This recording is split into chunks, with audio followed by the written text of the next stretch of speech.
नमस्कार, मैं हूं दीपाली राणा। आप देख रहे हैं कल का बाजार, आपकी इन्वेस्टमेंट और ट्रेडिंग रिलेटेड स्टॉक क्वेरीज इस शो में हम शामिल करते हैं। आप भी आ सकते हैं शो में अपने सवाल पूछने के लिए। 7045220000 हमारा व्हाट्सएप नंबर है। आप फेसबुक, ट्विटर पर ये शो लाइव भी देख सकते हैं, अपने क्वेश्चंस भी पोस्ट कर सकते हैं। शो के दौरान हम लाइव क्वेश्चंस कुछ पिक भी करते हैं। आज आपके सभी क्वेश्चंस को आंसर करने के लिए हम सिक्योरिटीज के रिसर्च एनालिस्ट आस्था जैन मौजूद हैं। आस्था से बातचीत करेंगे, उससे पहले आज एक रिकैप देख लेते हैं। आज वीकली एक्सपायरी थी और बाजार दायरे में रहा। सेंसेक्स निफ्टी हल्की गिरावट के साथ बंद हुए।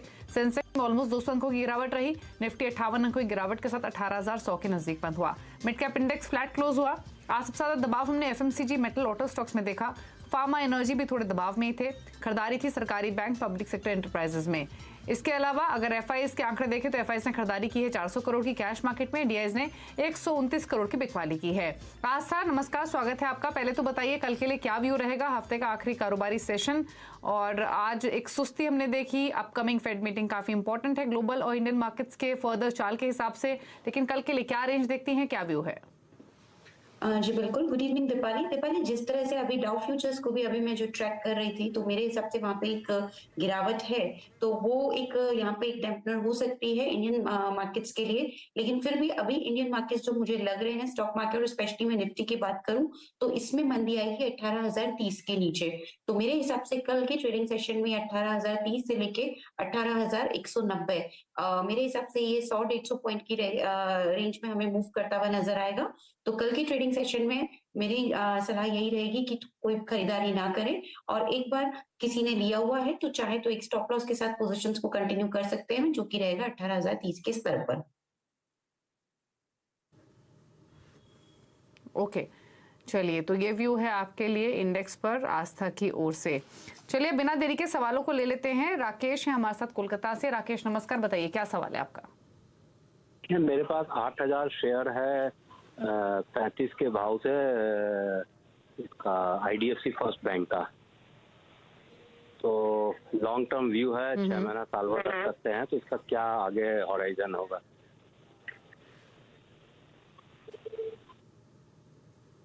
ओके, तो आईडीएफसी फर्स्ट बैंक 53 की आपकी बाइंग है, 59 पर ट्रेड कर रहा है, 8,000 शेयर है। तो पूछ लेते हैं क्या सजेशन रहेगा आस्था इनके लिए, हल्का मुनाफा क्या करें? मेरे हिसाब से थोड़ा सा रुकना चाहिए। वैसे ये ट्रेड जो है वो थोड़ा सा रेंज में फंस चुका है, जो बनी हुई है 52 से 62 के बीच में। 62 के ऊपर अगर इसने क्लोज देना चालू किया तो और बढ़िया तेजी इस काउंटर में आएगी, जो ऊपर में काउंटर की प्राइसेस को ड्राइव करेगी तकरीबन 67 से लेके 70 के स्तर तक। मैं इनको अभी भी बने रहने की सलाह दूंगी। मुनाफा वसूली ना करें, बल्कि बने रहें एक स्टॉप लॉस के साथ, जो तकरीबन लगाया जा सकता है। यहाँ पे जो लेवल्स देखने को मिलेंगे मेरे हिसाब से स्टॉप लॉस के, वो तकरीबन आएंगे 56 के जोन में। 56 के स्टॉप लॉस के साथ मैं अभी होल्ड करने की सलाह दूंगी। 62 का पहला टारगेट रहेगा और उसके बाद 67 के टारगेट्स भी रह सकते हैं इनिशियल लेवल पे। लॉन्ग टर्म के लिए भी होल्ड करना है, क्योंकि उसके ऊपर के भी स्तर हमें ये काउंटर दिखा सकता है। ओके, चलिए, तो होल्ड करने की सलाह है। टारगेट्स आपको आस्था ने सजेस्ट किए हैं। अगले कॉलर से कनेक्ट करेंगे। प्रभाकर है मुंबई से। प्रभाकर नमस्कार, बताइए क्या सवाल है? नमस्कार मैडम। मेरे पास है ना यूपीएल के 800 शेयर है, 808, और कैंसन होम के है 553 के 1000 शेयर। और तीसरा है, आप सवाल का जवाब देना चाहते हैं तो तीसरा भी है मेरे पास। कौन सा बैंक है वो? आप यूपीएल में बताइए पहले तो बाइंग प्राइस क्या है। मैं यूपीएल और कैनफिन होम्स पर राय ले लेती हूँ, और दोनों में आपका टाइम होराइजन क्या है वो भी बताइए। ओके, यूपीएल है 800 शेयर है, 808 का प्राइस है, बाइंग प्राइस। और कैनफिन होम का 808 और कैनफिन होम्स में 554। या ओके, और आपका व्यू क्या है? आपने लिखा है कि 3 महीने आपका व्यू है, तो 3 मंथ्स ही होल्ड करना चाहते हैं या डिफरेंट टाइम होराइजन है यूपीएल के लिए? हेलो मैडम, जो यूपीएल का जब मैं प्राइस कहाँ तक आएगा वहां तक रुक सकता है, बाकी तो कैंपेन का ठीक है, 2-3 महीना चलेगा। ओके ओके, तो बताइए आस्था, 808 की बाइंग यूपीएल में और कैनफिन होम्स में बाइंग है 3 मंथ्स, 554 की 3 मंथ्स रुक सकते हैं कैनफिन होम्स में। यूपीएल में अगर भाव के आसपास आ जाएगा तो निकल जाएंगे। बाकी आप बताइए क्या रणनीति होनी चाहिए दोनों शेयर्स पर? जी बिल्कुल, देखिए यूपीएल एक बहुत इंपॉर्टेंट बेस फॉर्मेशन किया है वीकली चार्ट पे 100 वीक्स के एक्सपोनेंशियल मूविंग एवरेज पे। तो मुझे लगता है कि वहां पे जो इसने बेस फॉर्मेशन किया है वहां से एक तेजी हमें देखने को मिली है। तो यूपीएल में और आज काफी बढ़िया मोमेंटम था इस काउंटर में। इसने अपने सारे डेली चार्ट पे सारे मूविंग एवरेजेस के ऊपर क्लोज किया, तो एक यहाँ पे ऑप्टिमिज्म आ रहा है। सर आप बिल्कुल इस पोजीशन में बने रहिए स्टॉप लॉस के साथ, जो तकरीबन आपको लगाना है 760 के स्तर पर। 707 के स्टॉप लॉस के साथ यूपीएल को कंटिन्यू करना है। एक बार 774 775 के ऊपर इसने चलना चालू किया, उसके ऊपर क्लोजिंग देना चालू किया, तो बिल्कुल पहला टारगेट आपकी कॉस्ट प्राइस का आएगा जो कि तकरीबन 807 का लेवल है। और उसके बाद हमें यहाँ पे जो ऊपर के स्तर देखने को मिलेंगे वो तकरीबन 830 के भी रह सकते हैं, 830 से 850 के। तो यूपीएल को बनाए रखिए पोजीशन को, एक महीना इसमें मान के चलिए, और 707 का काफी इंपॉर्टेंट लेवल है, उसको स्टॉप लॉस रख के पोजीशन को यहाँ पे कंटिन्यू करना है। दूसरा सवाल इनका कैनफिन होम्स पे था। कैनफिन होम की बात करें, क्योंकि ये यहाँ पे लंबा वेट कर सकते हैं, तो मेरे हिसाब से ये इनको रुकना ही पड़ेगा, क्योंकि चार्ट्स अभी इतने सॉलिड नहीं लग रहे हैं इसके, और ये एक इंपॉर्टेंट रेंज को अगर तोड़ता है नीचे में, जो कि 517 का एक लेवल है, तो थोड़ा वीक हो जाएगा। तो अभी ये घूमेगा 517 से 545 के बीच में आने वाले कुछ दिनों में। इनको अभी पोजीशन को कंटिन्यू करना चाहिए। स्टॉप लॉस 485 का लगाइए, लेकिन अगर 517 के नीचे गया तो थोड़ी दिक्कत होगी, उसका जरूर ध्यान रखें। होल्ड करिए 485 के स्टॉप लॉस के साथ। इसमें पहला टारगेट आएगा 570 का, और उसके बाद और तेजी हमें देखने को मिलेगी। बने रहने की सलाह है दोनों ही काउंटर में, लेकिन स्टॉप लॉसेस को स्ट्रिक्टली फॉलो करिए। ओके, स्टॉप लॉसेस को स्ट्रिक्टली फॉलो कीजिए, दोनों ही स्टॉक्स आप होल्ड कीजिए। 707 का स्टॉप लॉस आपको यूपीएल में लगाना है। दयाल रावत हमारे साथ हैं देहरादून से। रावत साहब नमस्कार, बताइए क्या क्वेश्चन है आपका? जी मैडम, मेरे पास BSE के 1600 से ऊपर है 780 के हिसाब से, और एक लेटेंट व्यू है मेरे पास 464 के 1090। ओके, तो लेटेंट व्यू के आपकी बाइंग प्राइस क्या है? 464 रुपए 1090 शेयर।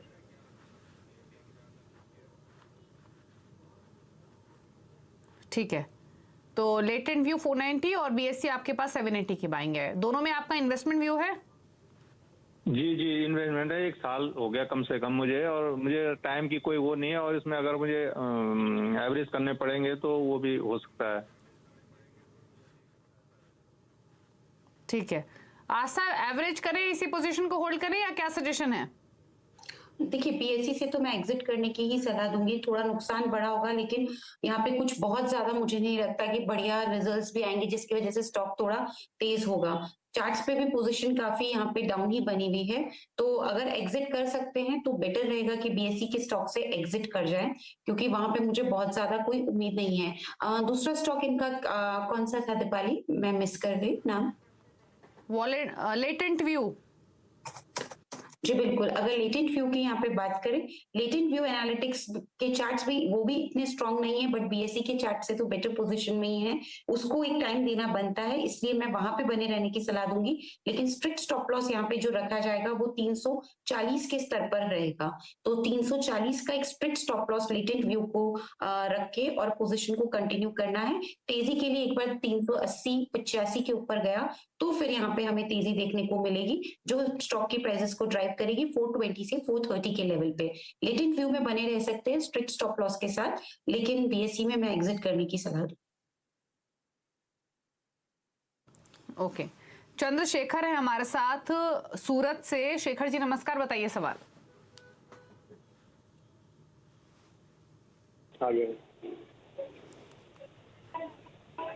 बताइए क्या सवाल है आपका? जी मैंने डेल्टा को आपके 40 शेयर लिए हैं 209 के भाव पे। ओके, एक ही स्टॉक है आपके पास? डेल्टा कॉर्प नहीं, दो स्टॉक है मैम। आगे बताइए। दूसरा है बीकाजी में 20 शेयर लिया हूँ 415 के भाव पे। बीकाजी 20 शेयर 415 के भाव पे। डेल्टा कॉप 209 की बाएंगे आस्था, और बीकाजी फूड्स 415 की बाएंगे। 416 पर बीकाजी ट्रेड हो रहा है। डेल्टा कॉप में बाइंग 209 रुपए की है। क्या सजेशन इनके लिए? देखिए डेल्टा कॉर्प के तो नतीजे भी इतने सॉलिड नहीं थे, तो मुझे नहीं लगता कि आने वाले कुछ दिनों में ये बहुत बढ़िया तेजी दिखाएगा। क्योंकि लेकिन कॉस्ट प्राइस बहुत ज्यादा दूर भी नहीं है, तो इसमें दो ऑप्शन है। अगर रिस्क लेके रुक सकते हैं तो रुकिए, क्योंकि कॉस्ट प्राइस दूर नहीं है, इसलिए मैं चाहती हूँ कि कॉस्ट टू कॉस्ट निकले। लेकिन अगर ये नहीं रुकना चाहते, रिस्क नहीं लेना चाहते, तो फिर एक मेरे हिसाब से ये चाहे तो एग्जिट करें। लेकिन अगर ये रुकेंगे तो एक स्टॉप लॉस स्ट्रिक्ट जरूर रख ले, और वो रहेगा तकरीबन 175 का। तो डेल्टा कॉर्प में अगर थोड़ा रुकेंगे तो 175 के स्टॉप लॉस के साथ रुकना है, और नहीं रुक सकते हैं तो एग्जिट करिए, क्योंकि यहाँ पे अभी स्टॉक कोई बहुत अच्छी तेजी दिखा नहीं रहा है। तो ये व्यू है डेल्टा कॉर्प पे। दूसरी तरफ बिकाजी की बात करें, बिकाजी में मुझे कोई दिक्कत लगती नहीं है। ये एक चीज ध्यान रखिए, ये एक लॉन्ग टर्म कैंडिडेट है, तो इसको लॉन्ग टर्म के लिए होल्ड करना है। तकरीबन 2 से 3 महीना तो इसमें समय सीमा रखें। ये कुछ समय तक एक ही रेंज में घूमेगा, जो कि बनी हुई है 340 से लेके 450 के बीच में। 100 रुपए की ये बड़ी रेंज है जिसमें घूमता हुआ नजर आएगा। लेकिन आप बने रहिए बिकाजी में। स्टॉप लॉस चाहे से लगा सकते हैं 390 के स्तर पर। तेजी के लिए एक बार 450 को क्रॉस किया तो 480 के भी स्तर दिखा सकता है। बिकाजी को रखना है, पर डेल्टा कॉर्प में अगर रिस्क ले सकते हैं तो मेरे हिसाब से बने रहिए, नहीं तो एग्जिट करिए। ठीक है, चलिए, तो ये है सजेशन आपके लिए दोनों ही होल्डिंग्स पर। सुजॉय दत्ता है हमारे साथ अब कोलकाता पश्चिम बंगाल से। दत्ता साहब नमस्कार, बताइए कौन सा स्टॉक खरीदा हुआ है? हाँ, गुड इवनिंग मैम। तो मेरे पास लेमन ट्री होटल है, 77 रुपए की भाव से 200 शेयर मैं होल्ड कर सकता हूँ। 1 से 2 महीना होल्ड कर सकता हूँ।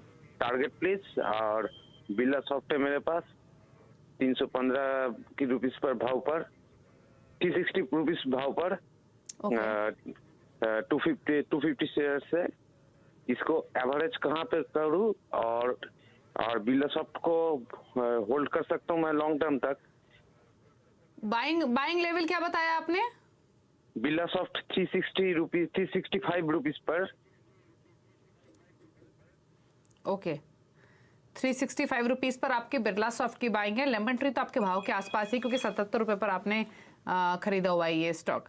पूछ लेते हैं, तो आस्था बताइए, आपने सवाल सुना इनका। लेमन ट्री तो आपने सुना 77 की बाइंग है, 74 पर ट्रेड हो रहा है। लेकिन मेन क्वेश्चन जो है इनका वो बिरला सॉफ्ट को लेकर है। क्या इनको एवरेजिंग कर लेनी चाहिए या इसी पोजीशन को होल्ड करें? देखिए, सबसे पहले एक बार मैं लेमन ट्री की क्वेरी को एड्रेस करना चाहूंगी। लेमन ट्री में इनको बनी रहना है, लेकिन ये एक रेंज में मतलब ट्रेड करेगा 70 से लेके 85 के बीच में आने वाले 3 से 4 हफ्तों में। उसकी तैयारी रखें आप। लेकिन पोजीशन को सर कंटिन्यू करिए। स्टॉप लॉस रखना है 66 के स्तर पर, तो 66 के लेवल के साथ लेमन ट्री को कंटिन्यू करना है। काफी इंपॉर्टेंट इसको रेसिस्टेंस आ रहा है 87 के लेवल पे। ये 3 हफ्तों में बार बार 86 पे जाता है और फिर नीचे आ जाता है। तो तेजी के लिए 87 या उसके ऊपर इसको ट्रेड करना और कंटिन्यूअसली क्लोज करना जरूरी है, तो ये फिर वापस से तेजी पकड़ेगा, जिसमें कि 100 के भी लेवल्स हमें दिखा सकता है ये काउंटर। लेकिन अभी आप होल्ड करिए 66 के स्टॉप लॉस के साथ, और अगर 87 के ऊपर चलने लगा तो 100 तक के भी टारगेट्स आप इसमें सेट करके चल सकते हैं। दूसरा सवाल इनका बिरला सॉफ्ट पे था। बिरला सॉफ्ट की बात करें तो ये काउंटर थोड़ा सा अभी ये भी एक रेंज में अटक गया है, और रेंज है 270 से लेके 310 के बीच में। इसमें भी देखा जाए तो मैं अभी बने रहने की ही सलाह दूंगी, क्योंकि रेंज में जब अटकता है तो एक क्वेश्चन हमारे पास रहता है। मेरे हिसाब से 270 के स्टॉप लॉस के साथ इस काउंटर में भी होल्ड कर सकते हैं। लेकिन तेजी एक बार 310 के ऊपर ही आएगी, और उसके बाद इसमें 335 से लेके 342 के लेवल्स हमें देखने को मिलेंगे। तो दोनों ही काउंटर को स्टॉप लॉसेस के साथ होल्ड करना है, जो मैंने अभी बताया। ओके, संतोष सिंह से बातचीत करते हैं जमशेदपुर से। संतोष जी नमस्कार, बताइए क्या सवाल है आपका? नमस्ते मैम। मेरे पास एफएल इंडिया 40 शेयर है at the rate of 1265। Long term horizon ma'am क्या करना होगा? एवरेज कर लें अभी? 1023 पर ट्रेड हो रहा है, 1265 की बाइंग है, यानी 1200 रुपए नीचे आपके भाव से। आज तक क्या इतना नीचे है कि एवरेज करें? एफएल इंडिया क्या सजेशन इनके लिए? मैं एवरेज करने की तो सलाह नहीं दूंगी। इनफैक्ट मैं ये बोलूंगी कि अगर 1000 के नीचे जाता है तो एग्जिट करें, क्योंकि ये लगातार वीक बना हुआ है स्टॉक, और ये मतलब थोड़ी सी लॉन्ग टर्म चार्ट्स पे भी वीक ही दिखा रहा है। ऑल्दो आज इसने थोड़ा सा एक तेजी दिखाने की कोशिश की, लेकिन तेजी के लिए इसको पार करना जरूरी है 1100 का स्तर। 1100 के ऊपर ही इसमें तेजी लौटेगी। तो अगर इसमें एवरेज तो ना करें, लेकिन 1000 के स्टॉप लॉस के साथ होल्ड कर सकते हैं। अगर ट्रिगर होता है तो एग्जिट करने की सलाह है, लेकिन तेजी के लिए इसमें 1100 का स्तर ये अगर पार करेगा तो ही ये तेजी में बनेगा, नहीं तो इसी रेंज में घूमता रहेगा, जो कि 1000 से लेके 1100 के बीच में रहेगी।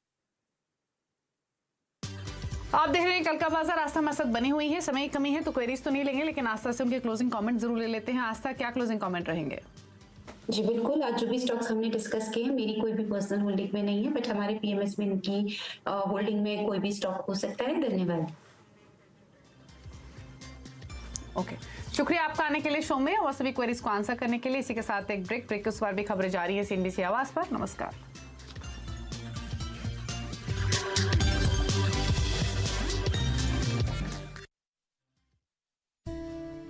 सुरेश जी भैया। प्लीज इसका